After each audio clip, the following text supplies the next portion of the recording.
예, 시청자 여러분 안녕하십니까? 시장공감10 시작합니다. 우리는 하루 쉬고 왔는데요. 글로벌 증시는 계속해서 우크라이나 우려에 대한 불안감들이 지속되고요. 증폭되고 국제유가가 오르고 이러면서 미국 주가는 약세를 보였습니다.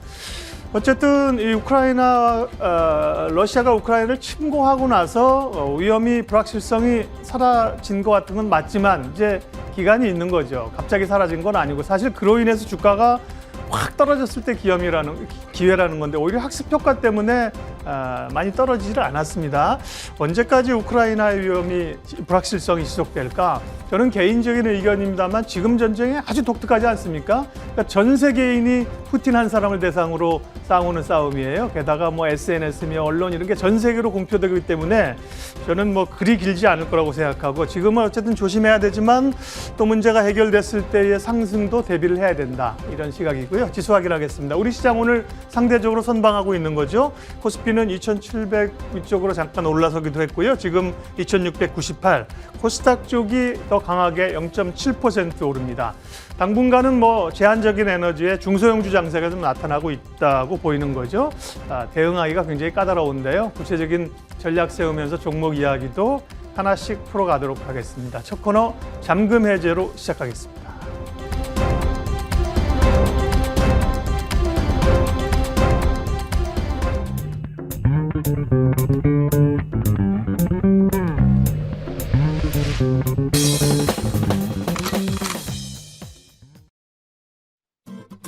결국 시장의 분위기를 살펴나가는 이유는 수익을 극대화하기 위해서겠죠. 아니면 손실을 최소화하기 위해서가 될 텐데요. 그렇기 때문에 종목에 집중하는 시간은 꼭 필요합니다. 저희 잠금해제 시간 통해서 시장의 흐름 속에 눈에 띄는 종목들 그리고 개별적인 전략이 필요한 종목들에 대한 이야기 이어가겠습니다. 자, 오늘 함께하는 분 레몬리서치 김민수 대표 자리하셨습니다. 대표님 어서 오세요. 안녕하십니까. 네, 대표님과 함께 시장에 눈에 띄는 특징주들 먼저 짚어보면서 전략 챙겨보겠습니다. 오늘 눈에 띄는 종목들 많죠. 대우조선해양, 한국조선해양을 필두로 해서 조선주, 조선기자재주 모두 다 강세 움직임 확인되고 있는데요. 지금 현재 분위기 살펴볼까요? 대우조선해양 3%, 한국조선해양도 2% 정도 올라갑니다. 장 초반 대비해서는 상승분 조금 줄였습니다만 그래도 오늘 조선주와 기자재 전반의 흐름이 좋게 나타나고 있죠. 작년 연초 대비해서 올해 연초 수주량이 훨씬 더 압도적으로 많이 잡히고 있다는 소식도 들려오고 있고요. 러시아발 에너지 대란 속에서 LNG에 대한 수혜 기대감도 계속 작용되고 있습니다. 오늘 대우조선해양 27,400원 단 지나가네요. 자, 밤사이 국제유가가 7년 7개월 만에 종가 기준으로 $100 돌파했다는 소식 전달된 바 있습니다. 미국에서도 다른 종목군 다 내려도 쉐브론 등의 에너지 관련한 정유 쪽은 올라서는 흐름이었는데요. 오늘 국내에서도 S-오일과 SK이노베이션 정유단의 종목들 올라갑니다. S-오일 3% 이상의 상승 확인되고 있습니다. 자, 방위산업 관련주 보겠습니다. 지난 월요일부터 해서 시세 내고 있는데요. 오늘 추가 탄력 더 강하게 나오고 있습니다. LIG 넥스원 8% 가까운 상승 확인되고 있고요. 한화 에어로스페이스도 5% 정도의 오름세 포착됩니다. 방위비가 계속해서 늘어날 것이라는 기대, 그리고 러시아 이 국경에 인근한 국가들의 이 무기 수입이 늘어날 것이다. 그로 인한 수혜 볼 것이다. 여러 가지 포인트 등이 잡히고 있는데요. 추가적 탄력 이어갈 수 있을지 봐야겠습니다. 자, 반면에 미국에서 10년물 국채금리가 큰 폭으로 하락했다는 소식 들리면서 미국 내에서 은행주 떨어진 바 있었는데요. 오늘 국내에서 은행주 흔들립니다. 하나금융지주, KB금융, 우리금융지주 등 이 금융지주사들 모두 내려갑니다. 낙폭도 3% 이상 확대되는 흐름이죠.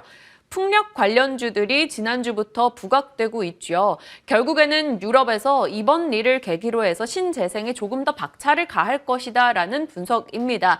CS 윈드와 그 자회사 CS 베어링 오늘 강세 움직임 나오는데 CS 베어링은 급등 VI가 발동되기도 했죠. 이 시각 현재 25% 가까운 상승까지 확인됩니다.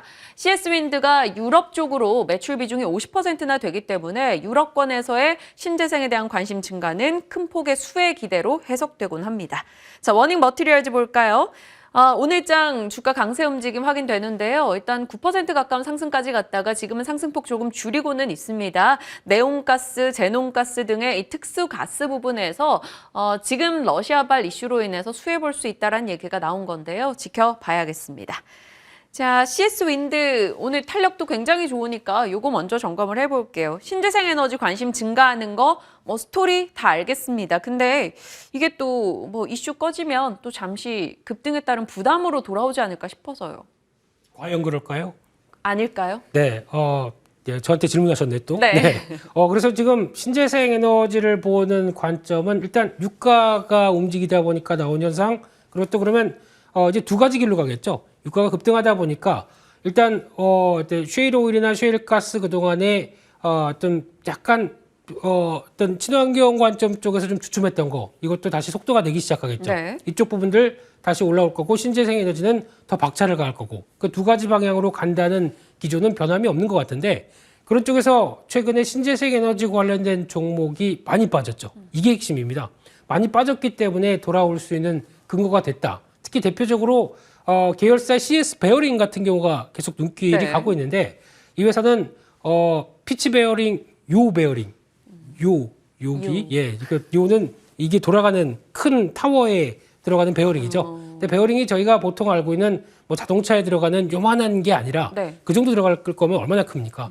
그래서 한 1, 2년 실적이 좀 주춤했었는데 돌아가기 시작하게 되면 실적 효과가 좀 더 기대된다는 관점 쪽에서 빠르게 움직이는데, 이거는 좀 뚜껑을 열어봐야 될 것 같고요. 네. 그만큼 풍력 쪽도 앞으로 가야 될 길이고, 그러니까 즉 전반적인 에너지에 대한 관심이 다 높아지다 보니까 원자력, 신재생 에너지, 유가에 또 나오는 여러 가지 흐름들이 다 움직인다라고 보는 게 지금의 트렌드입니다. 근데 여기서 애써 무시하지 마시고 그에 따른 어떤 변화들이 에너지를 계속 보강할 수 있는 이런 인플레이션 시대에는 또 계속 부담이 될 수밖에 없는 원자재 가격들이 또 전력 요금들을 끌어올릴 수밖에 없기 네. 때문에 이런 전반적인 상황들은 체크하면서 대응하는 게 맞다고 봐야 될 것 같습니다. 근데요, 그런 맥락으로 치면요, 에너지 필요하니까 원전도 투트랙으로 끌고 갈 거니까 중장기, 네. 풍력도 결국에는 태양광도 중장기, 유가도 일단은 요것들 자리 잡을 때까지는 끌고 가야 되니까 그럼 뭐 안 살 게 없는 느낌이거든요.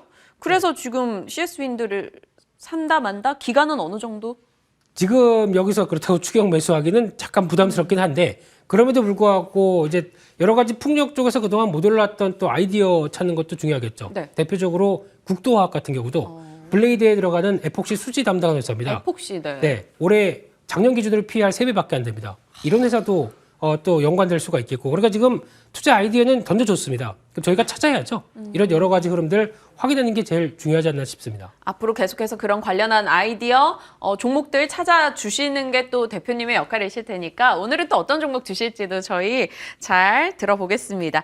자, 원익 머티리얼즈 보겠습니다. 뭐 반도체 특수가스에 대한 수급 불안 이슈는 저희 뭐 계속 얘기를 하고 있는 상황인데, 그 가운데서 원익 머티리얼즈가 정말 한 자리 제대로 차지해줘서 포트에 수익을 주느냐가 관건이겠죠. 네, 한번 반응했고요. 또 지금 또 이쪽이 아무래도 그 수입이 제대로 되지 않는다고 하게 되면 반도체 또 공급 때문에 출하가 좀 안 되겠죠. 네. 그러다 보니까 어떤 변화의 흐름들은 나올 수 있는데, 근데 이 부분이 또 최근에 그런 부담들을 한번 겪었기 때문에 뭐 포스코 쪽이라든가 여러 가지 쪽에서 계속 상용화 노력을 해왔던 부분인 만큼 원익 머티리얼즈만 특수를 받는다라고 보기에는 좀 제한적일 거라고 봐야 될 것 같고요. 이런 상황들이 물론 그로 인해서 또 다변화 쪽도 맞춰가긴 하겠지만, 이를 통해서 원익 머티리얼스에 대한 주가에 대한 실적 흐름들을 계속 끌고 가겠다고 하는 부분들은 약간 제한적이라고 봐야 될 것 같고요. 거기서 지금 또 반도체 업황 자체에 대해서 무거운 모습들을 보이고 있기 때문에 과거처럼 강한 변화가 이어갈까, 이 부분은 아직 좀 더 체크해야 될 것 같습니다. 그런 쪽에서 아무래도 반도체 업황이 개선되면서 나올 수 있는 부분까지 생각하게 되면 이쪽보다는 네. 차라리 그동안 많이 눌렸던 비메모리 쪽을 계속 체크하는 게 어떨까라는 쪽도 눈길이 가면서 업황에 대한 흐름들 전체적으로 바라보는 게 더 좋지 않나 싶습니다. 알겠습니다. 투자 포인트 어떤 점을 체크해야 되는지, 그리고 뭐 일단 반응을 보인 강도도 좀 잘 파악하면서 투자 전략을 짜야 될 것 같아요. 특징적인 종목들에 대한 전략이었고요. 이제 대표님께서는 어떤 종목을 소개해 주실지 열어보겠습니다. 잠금해제 종목입니다. 미래 나노텍 확장의 아이콘, 기대감도 넓어질까? 뭐 살펴보겠습니다. 포인트는요. 역시나 이 업체 사업부에 초점을 맞춰서 일단 포인트를 잡아주셨어요. LCD 광학 필름, 윈도우 필름, 죄기 반사 필름, 멀티 코팅 필름, 필름이란 필름을 거의 다 생산하고 있지 않나라는 느낌인데 이 사업 소개해 주시는 거죠. 네, 이렇게 얘기하면 제가 IR 담당자 같아서 네, 또 집중적으로 보게 되면 어려운 용어 많아서 맞아요. 아주 쉽게만 말씀드리겠습니다. 저도 그냥 공부하다 알았기 때문에요. 네, 그래서 미래나노텍의 강점은 필름, 그러니까 나노를 통해서 얼만큼 필름을 잘 만드느냐 네. 뭐 이런 분위기로 볼 수 있는데 처음에 TV용 광학 필름 쪽에서 최초로 마이크로 렌즈를 타입을 개발해서 적용시켰다라는 관점 쪽에서 어떤 시장에서 변화가 많이 나왔었고 게다가 또 터치 패널입니다. 이 메탈 메쉬를 적용해서 저희가 보통 보면은 터치 패널들이 있는데 과거보다는 좀 더 정교하게 되기 시작하죠. 그런 쪽에서 나오기 시작하는 부분들이 확인이 됐다고 봐야 될 것 같고요. 네. 그 밖에 멀티 코팅 필름, 특히 코팅 필름은 쉽게 얘기하면은 요즘에 핸드폰 보게 되면은 좀 하이엔드급은 다 붙여서 나옵니다. 네, 근데 그것부터 또 이제 지금 차량용이나 같은 경우는 또 그 자외선 반사를 하고 또 사생활 보호하고 뭐 보호할 게 전혀 없습니다만 저는 네. 이런 쪽에서도 다 코팅 필름들이 같이 쓰이기 시작하고요. 또 요즘엔 건물용에 보게 되면은 요즘 유리가 그냥 색깔이 투명한 색깔이 아니죠. 다 약간 뭔가 반사되고 좀 안에를 보여지지 않는 이런 필름들이 들어가죠. 이게 다 관련된 필름이라고 보시면 될 것 같고요. 게다가 또 교통 안전용 빛을 비치게 되면 반사가 되면서 거기서 불빛이 나는 현상이 나오게 되겠죠. 이런 모든 필름까지 강점을 갖고 있는데 제가 말씀드린 거는 뭐 그러면 이거 필름은 왕자가 아니냐라는 쪽이지만 더 중요한 거는 디스플레이용 필름 같습니다. 그래서 지금 현재 미니 LED용 신제품을 개발을 해서 지금 ALOP라고 하는데 이쪽 같은 경우는 쉽게 말씀드리면 더 그 LED TV 쪽에서 베젤리스라고 그러죠. 좀 더 확대되고 선명하게 할 수 있는 가장 또 도움을 주는 대표적인 필름이다라는 쪽에서 이제 부각을 많이 받고 있다고 봐야 될 것 같습니다. 미래 나노텍 일단 어떤 사업부로 지금 주목이 되고 있는지를 소개를 해주셨고요. 그렇다면 이 사업들을 키워나가고 영역을 넓혀 나갈 수 있을지 다음 포인트를 통해서 확인하겠습니다. M&A 성과 기대감. 지난해 연말부터 미래 나노텍에 대한 언급들이 조금 있었는데 그 이유가 포인트로 M&A를 해서 신사업에 눈독을 많이 들인다라는 거예요. 네. 어떤 쪽으로 영역을 넓힌 거예요? 처음에 2015년도에 회사를 하나 인수하고 재미를 보기 시작했습니다. 이 회사가 상신전자라고 하는데 이 회사를 인수를 해서 가전용 노이즈 필터, 쉽게 말씀드리면 전차파를 제거하는 쪽이죠. 그런 쪽에서 변화가 오다 보니까 훨씬 더 좀 레벨업 되기 시작했고 또 이제 하나의 또 필름과 관련된 쪽에 또 영역을 계속 넓혀가는 거죠. 두 번째로는 지금 2차 전지 관련된 회사를 2월 달에 인수했습니다. JNK인데요. JN이 아니고요. JNK. 네. JNK인데 이 회사를 보게 되면은 양극재 관련된 쪽에서 금속활 물질 관련된 쪽에서 수산화 리튬, 텅스텐 관련된 쪽을 한 3종을 나노 분쇄합니다. 나노 분쇄하게 되면 거의 먼지처럼 분쇄를 해서 거기다가 LG화학이나 삼성 쪽에 들어가는 이런 회사로 보시면 될 것 같은데 한 5년 동안 매출이 25배 급증했습니다. 그런 쪽에서 이제 투자도 어느 정도 완료가 됐기 때문에 거기서 이제 앞으로 수산화 리튬 같은 경우는 한 15,000톤까지도 생산할 수 있는 능력을 갖췄다라고 하게 되면 2차 전지 한 해의 모멘텀도 같이 나와야 되겠죠. 그런 쪽에서 앞으로의 성장은 또 기대가 된다. 그러니까 즉 그동안 필름으로 돈 잘 벌어서 회사 인수를 몇 개 해나가기 시작하는데 성장성에 대한 기대감이 높아지고 있다. 이게 핵심이 아닌가 싶습니다. 네, 기존 사업부가 안정적이고 거기에 플러스 성장 사업을 더해 나가고 있다라는 점. 그렇다면 이게 무리한 투자로 실적에 부담이 되고 있지는 않은 건지 아니면 앞으로의 실적 전망에 계속 플러스 알파 요인이 되는 건지 세 번째 포인트 가겠습니다. 실적 확장세 이어지고 있습니까? 네, 지금까지 나온 내용만 갖고 있었으면 제가 안 갖고 나왔겠죠. 네. 근데 실적이 눈에 띄다 보니까 변화가 나오고 있는데 네, 아주 멋지게 말씀하셨는데요. 2020년 같은 경우 보게 되면 실적이 강하게 변화가 나오기 시작했습니다. 그래서 2020년도에도 변화 흐름들이 꾸준히 들어갔다. 특히 그때 같은 경우는 가전 쪽에 TV 쪽이 상당히 또 매출이 늘어나다 보니까 거기서 나오는 부분들이 높다고 봐야 될 것 같고요. 특히 작년 3분기까지 누적으로 영업이익을 보게 되면 또 230억대. 그러니까 즉 한번 일회성이 아니냐라고 생각했는데 그게 아니라 작년도 3분기까지 실적 흐름들 강하다라고 하게 되면 이 부분도 반영이 돼야 되는 게 맞지 않나 싶은데 근데 시총을 보다 보니까 2,300억대. 그렇게 안 비싸네요. 그러면 실적 흐름들이 반영되는 것보다는 좀 더 어떤 확장세가 나왔을 때 실적 대비에 대한 평가가 좀 더 좋아져야 되는 게 아니냐라고 하게 되면 이 부분이 앞으로에 대한 부각이 좀 더 될 수 있겠다는 쪽에서 여전히 주가에 대한 확장세는 열려 있다 이렇게 바라보고 있습니다. 그러면 가격 어떻게 잡아야 될지 이게 사실 지난 12월부터 해서 짧은 시간 안에 지금 배로 올랐거든요. 네, 그렇죠. 실적이 좋으면 올라야 됩니다. 그건 당연한 거고요. 근데 그동안에 시장이 좀 주춤하면서 어느 정도 조정이 마무리되는 국면이 아닐까라는 관점 쪽에서 바라보고 있고요. 그러면 7,600원대 정도면은 큰 부담이 없지 않나라는 생각이 들고 있고 목표가는 직전 고점대로 한 9,500원대 정도까지 네. 바라보고 있고요. 손절가는 6,800원대로 말씀드리겠습니다. 알겠습니다. 목표 라인 설정해 주셨고요. 매수 가격은 7,600원 정도가 적정해 보인다라고 의견 주셨으니까요. 이 종목 잘 체크하시길 바랍니다. 첫 번째 잔금 해제 종목이었고요. 다음 종목 가겠습니다. 메커스, 꾸준하고 뚜렷한 성장세. 이름은 꼭 그 토익 업체 해커스랑 좀 비슷한 느낌인데 메커스가 앞서 워닝 머티리얼즈 얘기하실 때 살짝 힌트를 주신 거네요. 이 네. 비메모리 쪽 보자라고 얘기 주셨는데 포인트 첫 번째, 비메모리 반도체 유통 전문사다. 대표님의 지금 잔금 해제 플로우가 동일해요. 사업부 설명해 주시고 신사업 얘기해 주시고 실적 얘기해 주시고 네. 이 사업부 설명해 주세요. 벌써 간파하셨네요. 네. 지난주였나요? 거의 비슷한 구조로 말씀드렸던 3위각기 주가가 어떻게 됐죠? 네, 잘 갔죠? 네, 그래서 요즘 제가 말씀드리는 코드는 중소형주인데 그렇게 시장에서 부각받지 못했지만 실적 모멘텀 뚜렷한 회사들 집중적으로 말씀을 드리고 있는데요. 네. 오늘은 메커스입니다. 메커스는 보시게 되면 비메모리 반도체를 유통하는 회사다 나오는데 에이 유통하는 회사가 얼만큼 실적 나오겠어? 라고 생각하시겠죠. 하지만 그와 다릅니다.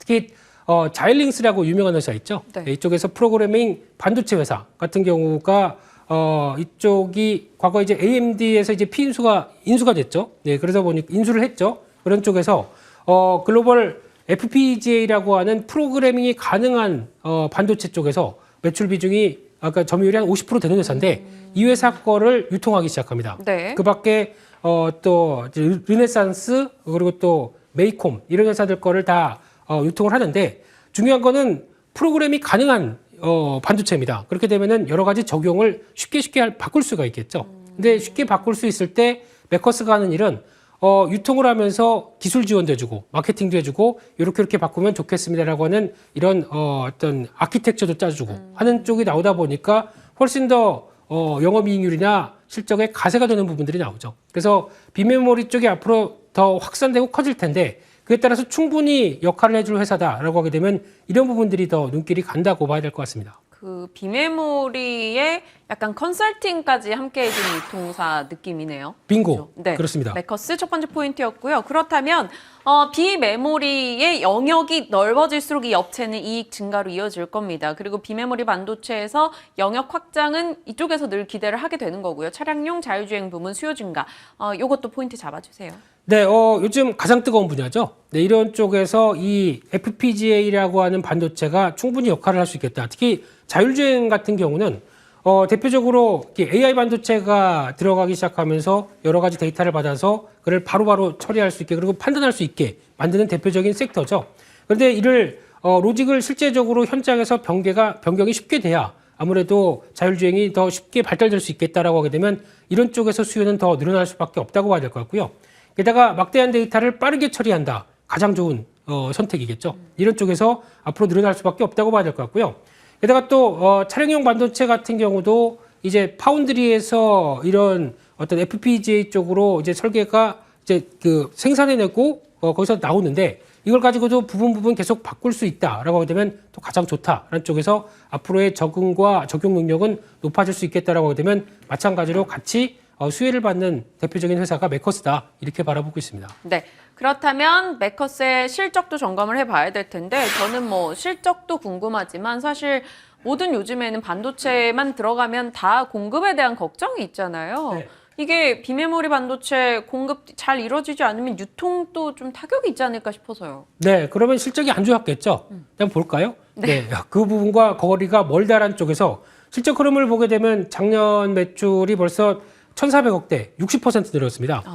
그렇게 늘었다고 하는 얘기는 매출 공급보다는 비메모리 쪽에서 꾸준히 계속 성과가 나고 있다는 쪽으로 바라보고 있고요.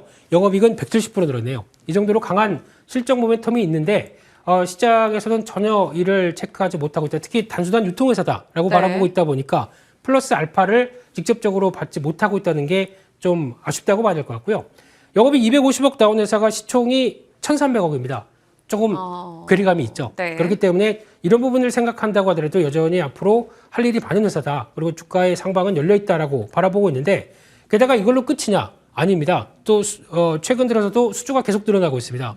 지금까지 최근에 나온 계약만 본다고 하더라도 YIK 쪽으로 127억 공급 계약을 했는데 네. 한 회사에서만 지금 올해까지 나왔던 게 190억이 넘어갑니다. 그렇게 되면 이런 부분까지 생각하게 되면 수주 계속 늘어나고 있고 이런 흐름들 비메모리 영역 쪽으로는 올해 하반기는 더 강화될 것이다라는 전망도 나오고 있다 보니까 오히려 앞으로에 대한 수주 기대감도 높아지고 있다. 이렇게 정리할 수 있을 것 같습니다. 메커스도 뭐 단기 변동이야 분명히 있었습니다만 2020년도로 보면 와 진짜 1,700원대에서 지금 8,400원까지 많이 올라왔거든요. 네. 앞으로 어느 정도 가격 보세요?